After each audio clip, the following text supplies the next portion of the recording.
Guys, when you're setting up a tool head on a progressive press, one of the things that comes in really handy is a powder check die. Now, I have several others that are of a similar style, but the dies themselves aren't exactly cheap, and I can use SolidWorks and have a pretty good 3D printer and good material. So I decided to make some more die bodies. Now, because I'm using Lee lock rings on all the other dies so far on the press, we are also going to be using a Lee lock ring for this die. And this is exactly how it came off the press. I did put a little bit of Ballistol on the threads, but you can see that lock ring threads on nice and smoothly. Of course, it does go on a little faster if you just pop the O-ring off like so.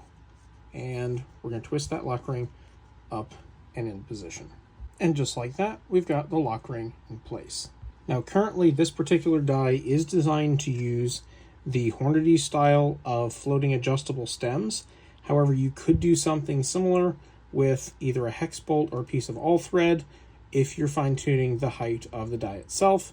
I will be planning on making some of those in the future, but for now, I just wanted to be able to use the same stem that several other of my powder dies use. So to do this, we simply just run that up in the bottom of the die, as you can see here, like so. And I'm just going to slide the O-ring down on top here and just let it sit in the first groove. Now you can see here, this basically will go into the case as the case comes in, and the powder is going to actually push that little O-ring up, and you can adjust how high this thing actually screws into the press. Let's get it mounted.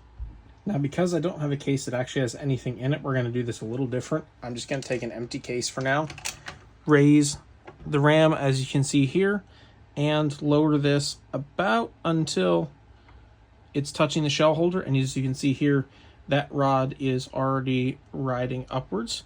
So we're simply just going to back the die body out until the O-ring, so right there, it's flush. Raise it up a little more like so, and then we'll tighten down the lock ring.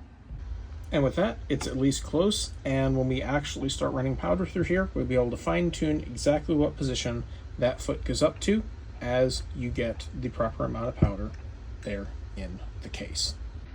Thank you guys as always for watching. If you think the idea of a printed powder die is pretty cool, check out some of the other stuff we do over on the TRC eBay store. Over there, we've got our TRC dry fire rated 22 snap caps in standard, revolver, and non-ejecting rims. These guys are properly dry fire rated and are designed to let you get some trigger time behind your 22s without damaging the firing pins or chamber faces. Thanks as always. Catch you guys later.